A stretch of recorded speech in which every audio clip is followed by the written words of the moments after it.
ಹೇಳ್ತಾ ಇದ್ರಿ ನೀವು ಯಾವ ರೀತಿ ಒಂದು ಪೌರಾಣಿಕ ಹಿನ್ನೆಲೆಯನ್ನ ತಾಯಿಯ ಮಹಿಮೆ ಹೊಂದಿದೆ ಅಂತ ಮುಂದುವರಿಸಿ ಸರ್. ಹೀಗಾಗಿ ದ್ರೌಪದಿ ಸಾಮಾಜಿಕವಾಗಿ ಎಲ್ಲರೂ ಹೇಳ್ತಾರೆ, ದ್ರೌಪದಿಯನ್ನು ಹಾಸ್ಯಾಸ್ಪದವಾಗಿ ತಗೊಳ್ತಾರೆ. ಆದರೆ ಹಾಸ್ಯಾಸ್ಪದ ತಗೊಳ್ಳತಕ್ಕಂಥ ಒಂದು ಸನ್ನಿವೇಶ ಇಲ್ಲಿ ಒದಗಿ ಬರೋದಿಲ್ಲ. ಯಾಕಂದ್ರೆ ದ್ರೌಪದಿಯ ಬಗ್ಗೆ ನಾವು ಅರ್ಥ ಮಾಡ್ಕೊಳ್ಬೇಕು. ದ್ರೌಪದಿಯನ್ನ ನಾವು ಸಾಮಾಜಿಕವಾಗಿ, ರಾಜಕೀಯವಾಗಿ ಎಲ್ಲದರಲ್ಲೂ ಪರಿಣಿತಿಯಾಗಿರ್ತಕ್ಕಂಥವಳು ದ್ರೌಪದಿ. ಹಾಗಾಗಿ ದ್ರೌಪದಿ 5 ಜನರನ್ನ ವಿವಾಹವಾಗ್ತಾಳೆ. ಅದು ಅವತ್ತಿನ ಒಂದು ಸಂದರ್ಭಕ್ಕೆ ಅದು ಆಗುತ್ತೆ. ಆದರೆ 5 ಜನರು ಒಂದು ಕಠಿಣವಾದ ಒಂದು ನಿರ್ಧಾರವನ್ನು ತೆಗೆದುಕೊಂಡು ಪ್ರತಿ ವರ್ಷ ದ್ರೌಪದಿಯ ಜೊತೆ ಒಬ್ಬೊಬ್ಬರು ಇರಬೇಕು ಅಂತ ಒಂದು ನಿರ್ಧಾರನೂ ಆಗುತ್ತೆ. ಆಗ ದ್ರೌಪದಿ ಜೊತೆ ಯಾರಿರ್ತಾರೆ? ಹೌದು, ಧರ್ಮರಾಜ, ಭೀಮ, ನಕುಲ, ಸಹದೇವರು ಇವರೆಲ್ಲರೂ ದ್ರೌಪದಿ ಜೊತೆ ಪ್ರತಿ ವರ್ಷ ಇರಬೇಕು ಅಂತ, ಒಂದೊಂದು ವರ್ಷ ಒಬ್ಬೊಬ್ರು ಇರ್ತಾರೆ ಅಂತ. ಆದ್ರೆ ದ್ರೌಪದಿ ಪಾಂಡವರ ಸಂಪರ್ಕವೇ ಇರೋದಿಲ್ಲ ಅಲ್ಲಿ. ಯಾಕೆ ಅಂತ ಕೇಳಿದ್ರೆ, ಧರ್ಮರಾಯನ ಪತ್ನಿ ಶ್ಯಾಮಲೆ ದ್ರೌಪದಿಯಲ್ಲಿ ಆವಿರ್ಭವಿಸಿರ್ತಾಳೆ. ಹಾಗಾಗಿ ಧರ್ಮರಾಯ ದ್ರೌಪದಿ ಜೊತೆ ಇದ್ದಾಗ ಧರ್ಮರಾಯನಲ್ಲಿ ಯಮಧರ್ಮ ಇರ್ತಾನೆ, ದ್ರೌಪದಿಯಲ್ಲಿ ಶ್ಯಾಮಲೆ ಇರ್ತಾಳೆ. ಯಾವತ್ತೂ ಅವರ ದೇಹಗಳು ಸಂಪರ್ಕದಲ್ಲಿ ಇರೋದೇ ಇಲ್ಲ. ವಾಯುದೇವರ ಪತ್ನಿ ಭಾರತೀ ದೇವಿ ದ್ರೌಪದಿಯಲ್ಲಿ ಸಮ್ಮಿಳಿತ ಆಗ್ತಾಳೆ. ಆಗ ಭೀಮನಲ್ಲಿ ವಾಯುದೇವರು ಹೋಗ್ತಾನೆ. ದೇವೇಂದ್ರನ ಪತ್ನಿ ಶಚಿದೇವಿ ದ್ರೌಪದಿಯಲ್ಲಿ ಅಡಕ ಆದಾಗ ಅರ್ಜುನನಲ್ಲಿ ದೇವೇಂದ್ರ ಇರ್ತಾನೆ. ಅಶ್ವಿನಿ ದೇವತೆಗಳಲ್ಲಿ ಉಷಸ್ ದೇವಿಯರು ಇರ್ತಾರೆ. ನಕುಲ ಸಹದೇವರಲ್ಲಿ ಅಶ್ವಿನಿ ದೇವಿ. ನೀವು ಮಾತನಾಡುತ್ತಿರುವ ವ್ಯಕ್ತಿಯು ನಿಮ್ಮ ಕರೆಯನ್ನು ಮತ್ತೊಮ್ಮೆ ಸಂಪರ್ಕ ಕಡಿತವಾಗಿದೆ. ಸೊ ಹೇಳ್ತಾ ಇದ್ರು ಯಾವ ಥರ ಒಂದು ಪೌರಾಣಿಕ ಕಥೆಗಳಲ್ಲಿ ದ್ರೌಪದಿಯ ಉಲ್ಲೇಖ ಆಗಿದೆ, ಜೊತೆಗೆ ದ್ರೌಪದಿಯ ಅಂಶಗಳು ಯಾವ ಥರ ಇದೆ ಅಂದರೆ ಧರ್ಮರಾಯನಿಂದ ಮದುವೆ ಆದರೂ ಕೂಡ, ಧರ್ಮರಾಯನ ಜೊತೆಗೆ ಮದುವೆ ಆದರೂ ಕೂಡ ಸಂಪರ್ಕವೇ ಇಲ್ಲದೆ, ಪಾಂಡವರ ಸಂಪರ್ಕವೇ ಇಲ್ಲದೆ ದ್ರೌಪದಿ ತಾಯಿ ಯಾವ ಥರ ಇದ್ಲು ಅನ್ನುವಂಥ ಒಂದು ಉಲ್ಲೇಖವನ್ನು ದೇವಾರ್ಜುನ ಅವರು ಮಾಡ್ತಾಯಿದ್ರು. ಆ್ಯಂಡ್ ಹೇಳ್ತಾ ಇದ್ರು 3 ಶಕ್ತಿಗಳ ಅಂಶ, 3 ಶಕ್ತಿಗಳ ಅಂಶ, ಒಂದು ಕಡೆ ಆದಿಶಕ್ತಿ, ಅಗ್ನಿಸ್ವರೂಪಿಣಿ, ಮಹಾಲಕ್ಷ್ಮಿ ಅಂಶ, 3 ಅಂಶಗಳನ್ನು ಹೊಂದಿರತಕ್ಕಂಥ ತಾಯಿ ಅಂತ. ಈಗ ಮತ್ತೊಮ್ಮೆ ಸಂಪರ್ಕದಲ್ಲಿದ್ದಾರೆ ದೇವಾರ್ಜುನ ಅವರು. ಸರ್, ಹೇಳ್ತಾ ಇದ್ರಿ ನೀವು ಆ ಒಂದು ಪೌರಾಣಿಕ ಹಿನ್ನೆಲೆ ಬಗ್ಗೆ, ತಾಯಿಯ ಶಕ್ತಿ ಬಗ್ಗೆ ಮುಂದುವರಿಸಿ ಸರ್. ಹೀಗಾಗಿ 5 ಶಕ್ತಿಗಳು ಆಕೆಯಲ್ಲಿ ಇದ್ದಾಗ 6ನೇ ಶಕ್ತಿ ಒಂದಿದೆ. ಅದು ಸೂಕ್ತವಾಗಿರ್ತಕ್ಕಂಥ ಒಂದು ಶಕ್ತಿ. ಆ ಶಿವನ ಪತ್ನಿ ಪಾರ್ವತಿ ದೇವಿ ದ್ರೌಪದಿಯಲ್ಲಿ ಅಡಕವಾಗಿದ್ದಾಳೆ. ಈ ಎಲ್ಲಾ ದೇವತೆಗಳು ದ್ರೌಪದಿ ದೇಹದೊಳಗೆ ಆವಿರ್ಭವಿಸಿದಾಗ ವೇದಶಾಸ್ತ್ರ ಪುರಾಣಗಳೇ ಈ ಕಥೆಯನ್ನ ಅಡಕ ಮಾಡ್ಕೊಂಡಿರೋದ್ರಿಂದ ವೇದಶಾಸ್ತ್ರ ಪುರಾಣಗಳೇ ಈ ಒಂದು ಸಂದೇಶವನ್ನ ಜಗತ್ತಿಗೆ ಎಲ್ಲಾ ಲೋಕಗಳಿಗೂ ಸಾರಿವೆ. ಆಕೆ 5 ಜನರನ್ನ ಗಂಡನನ್ನಾಗಿ ಪಡೆದ್ರು ಆಕೆ ಅಗ್ನಿ ಕನ್ಯೆ, ಇನ್ನು ಕನ್ಯೆಯಾಗಿ ಇರ್ತಾಳೆ ಆಕೆ. ಹಾಗಾಗಿ ಜಗತ್ತಿಗೆ, ಶ್ರೀಕುಲಕ್ಕೆ ದ್ರೌಪದಿ ಒಂದು ಮಹಾಶಕ್ತಿ. ಆಕೆ ಈ ಜಗತ್ತಿನ ಶ್ರೀಕುಲಕ್ಕೆ ಒಂದು ಮಾದರಿ. ಯಾವ ರೀತಿ ಸಂಸಾರವನ್ನು ಮಾಡಬೇಕು, ಯಾವ ರೀತಿ ಕುಟುಂಬವನ್ನು ನಡೆಸಬೇಕು ಅಂತೇಳಿ ಸಾಕ್ಷಾತ್ ಕೃಷ್ಣನ ಪತ್ನಿ ರುಕ್ಮಿಣಿಯೇ ದ್ರೌಪದಿಯಲ್ಲಿ ಸಲಹೆ ಮಾರ್ಗದರ್ಶನ ತೆಗೆದುಕೊಂಡಿರ್ತಾರೆ. ಅಂತ ಮಹಾನ್ ಶಕ್ತಿ ದೇವತೆ ದ್ರೌಪದಿ. ಸರ್, ಈಗ ಸರ್ ನಾವು ತಾಯಿಯ ಒಂದು ಪೌರಾಣಿಕ ಹಿನ್ನೆಲೆ ಹಾಗೂ ಮಹಿಮೆ ಬಗ್ಗೆ ನಾವು ಕೇಳಿದ್ವಿ ನಿಮ್ಮಿಂದ. ಈಗ ಈ ಆಚರಣೆ ವಿಷಯಕ್ಕೆ ಬರೋ ಹಾಗಿದ್ರೆ, ಈಗ ನಾವು ನೋಡ್ತಾ ಇದ್ದೀವಿ, ಈಗ ಹಲಗು ಸೇವೆ ನಡೀತಾ ಇದೆ. ಮೈ ಮೇಲೆ ಭಂಡಾರ ಹಚ್ಕೊಳ್ಳುವಂಥ ಒಂದು ಅದರ ಮಹತ್ವ ಏನು ಸರ್? ಭಂಡಾರ ಹಚ್ಕೊಳ್ಳುವಂಥ ಮಹತ್ವ? ಮೈ ಮೇಲೆ ಏನು ಹಳದಿಯ ಅರಿಶಿಣದ ಭಂಡಾರ ಇದೆ,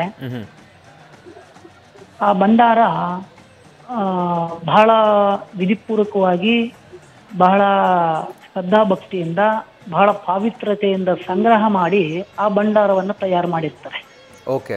ಅದಕ್ಕೆ ಆದಂತಹ ಒಂದು ನಕ್ಷತ್ರ ಇರುತ್ತೆ, ಅದಕ್ಕೆ ಆದಂತಹ ಗಳಿಗೆ ಇರುತ್ತೆ, ಅದಕ್ಕೆ ಆದಂತಹ ಒಂದು ಸಮಯದಲ್ಲಿ ಆ ಸಂದರ್ಭದಲ್ಲಿ ಮಾತ್ರ ಆ ಭಂಡಾರವನ್ನ ಬಹಳ ವೇದ ಮಂತ್ರಗಳನ್ನ ಕರಗದ ಸಂಹಿತೆಯಲ್ಲಿ ಏನು ವಿವರಿಸಿದ್ದಾರೆ ಆ ತರದ ಶಾಸ್ತ್ರೋಕ್ತವಾಗಿ ಆ ಭಂಡಾರವನ್ನು ತಯಾರಿಸಿ ಅದಕ್ಕೆ ಬಹಳಷ್ಟು ಅರ್ಚನೆಗಳು, ಸ್ತೋತ್ರಗಳು ಇವೆಲ್ಲವೂ ನಡೆದಿರುತ್ತೆ. ಆ ಭಂಡಾರಕ್ಕೆ ಬಹಳಷ್ಟು ಶಕ್ತಿ ಇರುತ್ತೆ.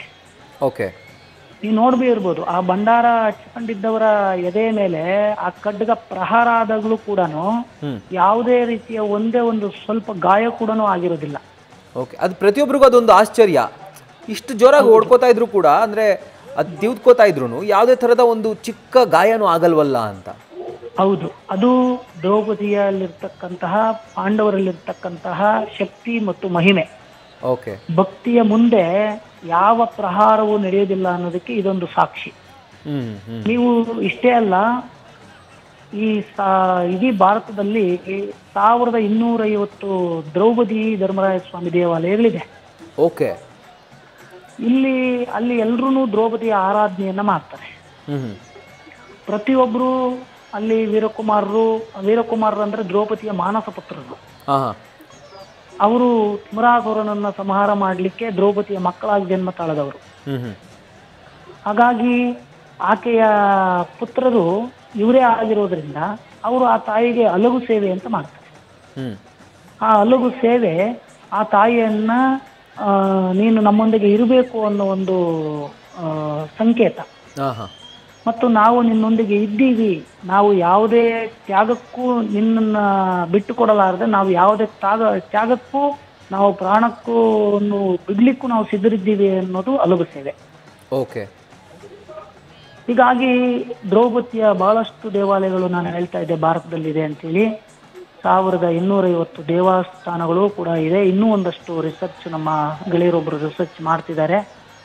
ಅಷ್ಟು ಕೂಡ ಅಗ್ನಿಕೊಂಡವನ ಆಯುವಂತ ಕೆಲಸ ಮಾಡ್ತಾರೆ. ಓಕೆ, ಅದು ಅಗ್ನಿಕೊಂಡ ಅಂತ ಹೇಳಿದ್ರೆ ನಾವು ಎಲ್ಲೋ ಒಂದ್ ಕಡೆ ಬಿಸಿ ತಾಗಿದ ತಕ್ಷಣ ಬಿಸಿಯನ್ನ ಅಂತ ನಾವು ಎಚ್ಚರಗೊಳ್ತೀವಿ, ಜಾಗೃತ ಆಗ್ಬಿಡುತ್ತೆ ಮನಸ್ಸು. ಆದ್ರೆ ಆ ದ್ರೌಪದಿ ದೇವಿಯ ದೀಪವನ್ನ ಹೊತ್ತು ಎಷ್ಟೋ ಜನ ಹೆಣ್ಮಕ್ಳು ಅಗ್ನಿಕೊಂಡದಲ್ಲಿ ಹಾದು ಹೋಗೋದನ್ನು ನೀವು ನೋಡಿರ್ತೀರ. ಬೇರೆ ಕಡೆ ಅಷ್ಟೇ, ಅಗ್ನಿಯ ಪುತ್ರರೇ ಇವರು. ದ್ರೌಪದಿ ಅಗ್ನಿಯಲ್ಲಿ ಜನಿಸಿ ಬರ್ತಾಳೆ. ಅವರಿಗೆ ಅಗ್ನಿ ಅಂತ ಹೇಳಿದ್ರೆ ಒಂದು ಆಟಿಕೆ ಇದ್ದಾಗೆ. ಅಗ್ನಿಯಲ್ಲಿ ಹೋಗಿ ಅದರ ಮೇಲೆ ತುಳಿತಾರೆ, ಅಗ್ನಿಯನ್ನ ಕೈಯಲ್ಲಿ ಚೆಲ್ತಾರೆ, ಅಗ್ನಿಯ ಜೊತೆ ಸರಸವಾಡ್ತಾರೆ ಇವರು. ಅಂದ್ರೆ ಒಂದು ಆಟಿಕೆ ಆಗಿದೆ ಇವರಿಗೆ. ಯಾಕಂತ ಹೇಳಿದ್ರೆ ಅಷ್ಟು ಆ ದ್ರೌಪದಿಯಲ್ಲಿ ಭಕ್ತಿ, ಶ್ರದ್ಧೆ, ಪಾವಿತ್ರತೆಯನ್ನ ಕಾಪಾಡ್ಕೊಂಡಿರ್ತಾರೆ.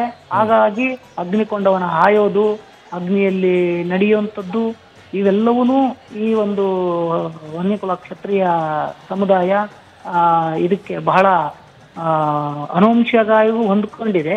ಪರಂಪರಾಗತವಾಗಿ ಸಂಪ್ರದಾಯ ಆಚರಣೆಗಳು ಈ ಸಮುದಾಯದಲ್ಲಿ ಅದೇ ರೀತಿ ನಡ್ಕೊಂಡು ಬರ್ತಾ ಇದೆ. ಇದು ಕೇವಲ ಅವರ ಸಮುದಾಯದ ಅಭಿವೃದ್ಧಿಗಾಗ್ಲಿ, ಅವರ ಸಮುದಾಯದ ಯಶಸ್ಸಿಗಾಗ್ಲಿ ಅಲ್ಲ, ಇದು ಇಡೀ ಲೋಕದ ಸರ್ವ ಜನರ ಯಶಸ್ಸು. ಇದು ಜಾತಿ, ಮತ, ಭೇದ, ಕುಲ, ಧರ್ಮ ಯಾವುದನ್ನು ನೋಡದೆ ಈ ವನ್ಯಕುಲ ಕ್ಷತ್ರಿಯ ಈ ಆಚರಣೆ, ಈ ಪರಂಪರೆ ಲೋಕ ಕಲ್ಯಾಣಕ್ಕಾಗಿನೇ ಇದನ್ನ ಮಾಡ್ತಾರೆ. ಓಕೆ ಓಕೆ, ಐ ಥಿಂಕ್ ಬೆಂಗಳೂರಿನ ಕರಗಾನೂ ಅಷ್ಟೇ ಸರ್. ಪ್ರತಿಯೊಬ್ಬರು ಬೆಂಗಳೂರಲ್ಲಿ ಯಾರ್ಯಾರು ಇದ್ದಾರೋ, ವಾಸವಿದ್ದಾರೋ, ಅವರೆಲ್ಲರೂ ಸುಭಿಕ್ಷವಾಗಿರಲಿ, ಆರೋಗ್ಯವಾಗಿರಲಿ, ನೆಮ್ಮದಿಯಾಗಿರಲಿ ಅನ್ನುವಂಥ ಒಂದು ಉದ್ದೇಶದಿಂದಾನೇ ಐ ಥಿಂಕ್ ಕರಗ ಉತ್ಸವ ನಡೆಯೋದು. ಆ್ಯಂಡ್ ಆಗಲೇ ದೇವಸ್ಥಾನದ ಆಡಳಿತ ಮಂಡಳಿಯವರು ಕೂಡ ಮಾತಾಡ್ತಿದ್ರು. ಅವರು ಅದೇ ಹೇಳ್ತಾ ಇದ್ರು, ಪ್ರತಿಯೊಬ್ಬರು ಸುಭಿಕ್ಷವಾಗಿರಬೇಕು ಅನ್ನೋದೇ ಕರಗದ ಉತ್ಸವದ ಆಚರಣೆಯ ಪ್ರಮುಖ ಉದ್ದೇಶ ಅಂತ. ಹೌದು ಹೌದು ಸರ್, ಹೌದು ಸರ್. ಸಾರ್ವಜನಿಕರಿಗೆ ಅಲ್ಲ, ಇಡೀ ಈ ಲೋಕದ ಜನರಿಗೆ ಶುಭವನ್ನುಂಟು ಮಾಡತಕ್ಕಂಥದ್ದೇ ಆಗಲಿ ಅಂತೇಳಿನೇ ಈ ಉತ್ಸವ, ಈ ಆಚರಣೆ ಪರಂಪರಾನುಗತವಾಗಿ ನಡ್ಕೊಂಡು ಬಂದಿದೆ. Right right right. ಆ್ಯಂಡ್ ಮತ್ತೊಂದು ಸರ್, ನೀವು ಕರಗವನ್ನು ಅನೇಕ ವರ್ಷಗಳಿಂದ ನೋಡಿರ್ತೀರಿ, ನೀವು ಕೂಡ ಭಾಗಿಯಾಗಿರ್ತೀರಿ. ಸೊ ಇಲ್ಲಿವರೆಗೂ ನಿಮಗೆ ಮರೆಯೋಕ್ಕೆ ಆಗದೇ ಇರುವಂಥ ಒಂದು ಮಹಿಮೆ ಅಂತಾನೋ ಅಥವಾ ಘಟನೆ ಅಂತಾನೋ ಏನಾದರೂ ಆಗಿದೆಯಾ? ಅದನ್ನು ನಮ್ಮ ಜೊತೆ ಹಂಚ್ಕೊಳ್ಳೋ ಹಾಗಿದ್ರೆ. ನಾನೊಂದು ಗ್ರಾಮದಲ್ಲಿ ನೋಡಿದೆ, ಅದು ಊರು ಮತ್ತೆ ಹೆಸರು ಏನು ಬೇಡ. ಆ ಗ್ರಾಮದಲ್ಲಿ ಅವತ್ತು ಎಲ್ಲರೂ ಹೇಳ್ತಿದ್ರು, ಕರಗದ ಪೂಜಾರಿ, ಅಲ್ಲಿ ಗಂಟೆ ಪೂಜಾರಿ, ಭಾರತ ಪೂಜಾರಿ, ಅವ್ರೇನೋ ಮಂತ್ರ ಹೇಳ್ತಾರೆ, ಆಮೇಲೆ ಕೊಂಡದಲ್ಲಿ ಹಾಯ್ದು ಹೋಗುತ್ತೆ ಕರಗ ಅಂತೇಳಿ. ಅವತ್ತು ಆಕಸ್ಮಿಕವಾಗಿ ಕೊಂಡದ ಮುಂದೆ ಬಂದು ಕರಗ ನಿಂತು ಬಿಟ್ಟಿತ್ತು. ಓಕೆ. ಗಂಟೆ ಪೂಜಾರಿಗಳು ಆ ಜನರ ನಡುವೆ ಅಲ್ಲೆಲ್ಲೋ ಬರ್ತಿದ್ರು ಇನ್ನು. ಅವರು ಬರೋ ತನಕ ಕರಗ ಅಲ್ಲಿ ಕೊಂಡದ ಮುಂದೆ ನಿಂತಿರ್ಲಿಕ್ಕೆ ಅದು ಸಾಧ್ಯನೇ ಇಲ್ಲ, ಯಾಕಂದ್ರೆ ಅದು ದೇವತೆ. ಹಾಗಾಗಿ ಅಲ್ಲಿ ಜನರು ಎದುರಲ್ಲಿ ಗಂಟೆ ಪೂಜಾರಿ ಅಥವಾ ಭಾರತ ಪೂಜಾರಿಗಳು ಬಂದು ಸ್ತೋತ್ರ ಮಾಡಿ ಆಕೆ ಭಂಡಾರವನ್ನು ಹಾಕಿದ್ಮೇಲೆನೆ ಕರಗ ಕೊಂಡ ಆಯೋದು, ಇಲ್ಲ ಅಂದ್ರೆ ಇವ್ರ ಕೈಲಿ ಏನೂ ಆಗೋದಿಲ್ಲ ಅನ್ನೋ ಒಂದು ಮಾತುಗಳನ್ನ ಕೇಳಿ ಬಂತು. ಓಕೆ. ಆದ್ರೆ ಕರಗ ಆಗ ಮಾಡ್ಲಿಲ್ಲ. ಕೊಂಡವನ್ನ 3 ಸುತ್ತು ಬಂದು 3 ಪ್ರದಕ್ಷಿಣೆ ಹಾಕಿ ಕೊಂಡದಲ್ಲಿ ಇಳಿದೇ ಹೋಯ್ತು ಕರಗ. ಹೌದಾ? ಅಲ್ಲಿ ಎಲ್ಲ ಜನರಿಗೂ ಆಶ್ಚರ್ಯ. ಆ ಕರಗ ಕೊಂಡದಲ್ಲಿ ಹಾಯ್ದು ಹೋದ ತಕ್ಷಣ ಅಲ್ಲಿ ಅನೇಕ ಜನರು ಕರಗದ ಹಿಂದೆ ಅವರು ಕೊಂಡವನ್ನು ಹಾಯ್ದು ಹೊರಟೋದ್ರು. ಇದು ನನಗೆ ಬಹಳ ಆಶ್ಚರ್ಯಕರವಾಗಿರ್ತಕ್ಕಂಥ ಒಂದು ಘಟನೆ. ಮತ್ತೆ ನಮ್ಮ ತಾತ ಅವರು ಪೂಜಾರಿ ಅಬ್ಬಯ್ಯಪ್ಪ ಅಂತ ಹೇಳಿದ್ರು, ನಮ್ಮ ಅಜ್ಜಿ ಮುನಿಯಮ್ಮ ಅಂತಿದ್ರು. ಅವರು ಈ ಕರಗದ ಕಾರ್ಯಕರ್ತರು, ಅವರು ಈ ಕರಗವನ್ನ ಬಹಳ ಚೆನ್ನಾಗಿ ಬಲ್ಲಂತವ್ರು. ನಾವು ಕರಗದ ಮನೆತನದವರೇ ನಾವು. ಈಗಲೂ ಕೂಡ ನಮ್ಮ ಸಂಬಂಧಿಕರು ಒಂದಷ್ಟು ಜನ ಕರಗದ ಪೂಜಾರಿಗಳಿದ್ದಾರೆ, ಒಂದಷ್ಟು ಜನ ವೀರಕುಮಾರ್ ಇದ್ದಾರೆ, ಭಾರತ ಪೂಜಾರಿಗಳಿದ್ದಾರೆ, ಗಂಟೆ ಪೂಜಾರಿಗಳಿದ್ದಾರೆ. ಕರಗದ ದೇವಸ್ಥಾನವನ್ನ ಕರಗವನ್ನ ನಡೆಸೋ ಪ್ರಮುಖರು ಇದ್ದಾರೆ. ಹಾಗಾಗಿ ಅವರು ನಮ್ಮ ತಾತ ಅವರು ಹೇಳ್ತಿದ್ರು, ಒಂದ್ಸರಿ ಎಲ್ಲೋ ಒಂದು ಕಡೆ ಕರಗ ಅಪವಿತ್ರವಾಯಿತು. ಅಪವಿತ್ರವಾಗಿ ಕರಗ ತಲೆಯಿಂದ ಹಾರಿ ಹೋಗಿ ತೆಂಗಿನ ಮರದ ಮೇಲೆ ಕುಳಿತುಕೊಬಿಡ್ತು ಅಂತ. ಹಾದು ಹೋಗಿ ತೆಂಗಿನ ಮರದ ಮೇಲೆ? ಹೌದು. ಆ ಕರಗ ಹಾದು ಹೋಗಿ ತೆಂಗಿನ ಮರದ ಮೇಲೆ ಹೋಗಿ ಕುಳಿತು, ಆಗ ಆ ದೇವಿಯನ್ನ, ಆ ತಾಯಿಯನ್ನ ಕೆಳಗೆ ಇಳಿಸ್ಬೇಕಲ್ಲ ಮತ್ತೆ. ಹಾಗಾಗಿ ಅದನ್ನ ಯಾವ ರೀತಿ ಇಳಿಸೋದು, ಎಲ್ಲ ಗಂಟೆ ಪೂಜಾರರು ಭಾರತ ಪೂಜಾರೆಲ್ಲ ಸ್ತೋತ್ರ ಮಾಡಿದ್ರು, ಎಲ್ಲ ಮಾಡಿದ್ರು. ಆದ್ರೆ ಆ ತಾಯಿ ಕರಗ ಮೇಲಿಂದ ಇಳಿದಿಲ್ಲ. ಆಗ ಕರಗದ ಪೂಜಾರರು ತನ್ನ ಕೈಯಲ್ಲಿರ್ತಕ್ಕಂಥ ಬಾಕುವನ್ನ ನನ್ನ ತೊಡೆಯನ್ನ ಸೀಳಿ ಅದರ ರಕ್ತವನ್ನ ಬೊಗಸೆಯಲ್ಲಿ ಹಿಡಿದು ತೆಂಗಿನ ಮರದ ಮೇಲೆ ಹಾಕಿದಾಗ, ಅದರ ತೆಂಗಿನ ಮರದ ಮೇಲೆ ಪ್ರೋಕ್ಷಣೆ ಮಾಡಿದಾಗ ಆ ಕರಗ ಬಂದು ತಲೆಯ ಮೇಲೆ ಮತ್ತೆ ಕುಳಿತುಕೊಳ್ತು. ಇಂಥದ್ದೊಂದು ಘಟನೆ ನಡೀತಾ ಅಂದ್ರೆ ಹೌದು, ಸತ್ಯವಾಗಿ ನಮ್ಮ ಕರ್ನಾಟಕದಲ್ಲೇ ನಡೆದಿರ್ತಕ್ಕಂಥದ್ದು ಅಂತ ಅವರು ಹೇಳಿದ್ರು. ಅದು ಎಲ್ಲಿ ಅಂತ ಮುಳುಬಾಗಲು ಅಂತ ಗೊತ್ತಿಲ್ಲ ನನಗೆ, ಆನೆಕಲ್ಲು ಅಂತ ಗೊತ್ತಿಲ್ಲ, ಇದೇ ಕರ್ನಾಟಕದಲ್ಲೇ ಆ ಘಟನೆ ನಡೆದಿದ್ದು ಅಂತ ನಮ್ಮ ತಾತ ಅಜ್ಜಿ ಇವರೆಲ್ಲ ಹೇಳ್ಕೊಂಡು ಬಂದಿದ್ರು. ನಾವು ಚಿಕ್ಕ ವಯಸ್ಸಿನಿಂದ ಇದನ್ನು ಕೇಳಿದ್ದೀವಿ. ನಿಜವಾಗ್ಲೂ ಸರ್, ನೀವು ಹೇಳ್ತಾ ಇದ್ರೆ ಒಂದು ರೀತಿ ಯುರೋಪಲ್ಲೂ ಕೂಡ ಹಲವಾರು ಹೊರದೇಶಗಳಲ್ಲೂ ಕೂಡ ಇವತ್ತು ದ್ರೌಪದಿ ಆರಾಧನೆ ನಡೆಯುತ್ತೆ. ಯುರೋಪಲ್ಲಿ ಕೂಡ ಕರಗ ಮಾಡ್ತಾರೆ. ಹೌದಾ? ಹೌದು. ಓಕೆ. ಹೊರಗಡೆ ದೇಶದಲ್ಲೂ ಕರಗ ಮಾಡ್ತಾರೆ.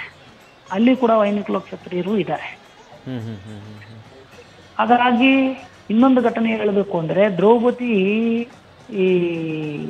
ಈಗ ನಾವು ಬೆಂಗಳೂರಲ್ಲಿ ನಾವು ಕರಗದ ತೇರನ್ನು ನೋಡ್ತಾ ಇದ್ದೀವಿ, ಪಾಂಡವರ ರಥೋತ್ಸವ ನೋಡ್ತಾ ಇದ್ದೀವಿ.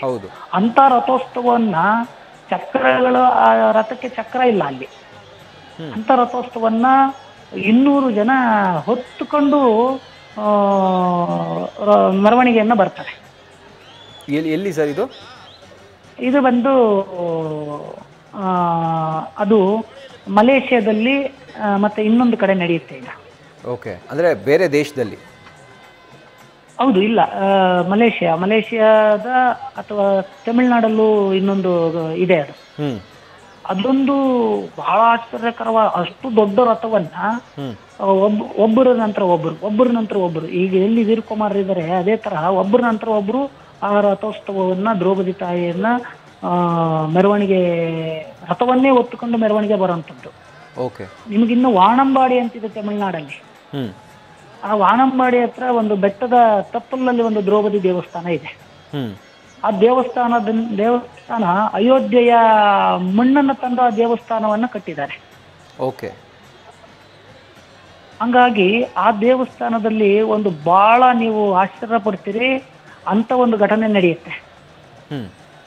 ಆ 9ನೇ ದಿನ ಕರಗ ಈಚೆ ಬರಬೇಕಾದ್ರೆ ಅಲ್ಲಿ ಒಂದು ಮಲ್ಲಿಗೆಯ ಮೊಗ್ಗಿದೆಯಲ್ಲ, ದ್ರೌಪದಿಗೆ ಅಗ್ನಿಗೆ ಅರ್ಪಿಸ್ತಾರೆ ಆ ಮಲ್ಲಿಗೆಯ ಮೊಗ್ಗನ್ನ.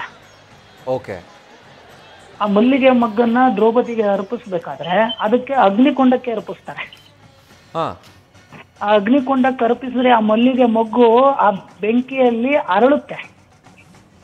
ಅಂದರೆ ಈಗ ನಾವು ಇವತ್ತು ಕೂಡ ನೀವು ಆ ಒಂದು ಪ್ರಸಂಗವನ್ನ ನೀವು ಇಂದಿಗೂ ನಡೆಯುತ್ತೆ, ಅದು ಇವತ್ತು ಕೂಡ ನಾವು ಅದನ್ನು ಕಾಣಬಹುದು. ಅಂದರೆ ಯೂಶಲ್ ಆಗಿ ಸುಡಬೇಕಾಗಿರುವಂತಹ ಮಲ್ಲಿಗೆ ಅರಳುತ್ತೆ ಅಲ್ಲಿ.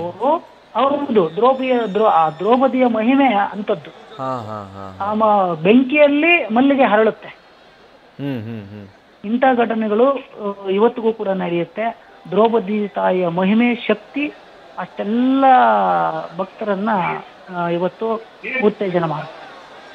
Right right right. I think ಒಂದು ರೀತಿ ಆಶ್ಚರ್ಯಚಕಿತವಾಗಿರ್ತಕ್ಕಂಥ ಒಂದು ಸಂಗತಿಗಳನ್ನ ನೀವು ಹಂಚ್ಕೊಂಡ್ರಿ ಸರ್. ನಿಜವಾಗ್ಲೂ ನಮಗೆ ನಿಮ್ಮ ಒಂದು ಎಕ್ಸ್ಪೀರಿಯನ್ಸ್ಗಳನ್ನ ಕೇಳಿದ ಮೇಲೆ ಎಂತೆಂಥ ಮಹಿಮೆ ಇದೆ ದ್ರೌಪದಿ ತಾಯಿದು ಅಂತ ನಿಜವಾಗ್ಲೂ ಆ ಒಂದು ಭಾಸ ಆಗುತ್ತೆ ನಮಗೆ, ಆ ಒಂದು ಭಾವನೆ ಖಂಡಿತವಾಗ್ಲೂ ಬರುತ್ತೆ. ಆ್ಯಂಡ್ ನಿಜವಾಗ್ಲೂ ತಾಯಿಯ ಒಂದು ಮಹಿಮೆಯನ್ನು ನಿಮ್ಮ ಮಾತುಗಳಲ್ಲಿ ಕೇಳಿ ನಮಗೂ ತುಂಬ ಖುಷಿ ಆಯಿತು sir. Thank you so much sir, ನಮ್ಮ ಜೊತೆ ಮಾತಾಡಿದ್ದಕ್ಕೆ. ಧನ್ಯವಾದಗಳು ಸರ್. ಧನ್ಯವಾದ ಸರ್, ಧನ್ಯವಾದ. ನ್ಯೂಸ್ ಫಸ್ಟ್ ನಿರ್ಭೀತಿಯಿಂದ ನಿಮ್ಮ ಪರವಾಗಿ.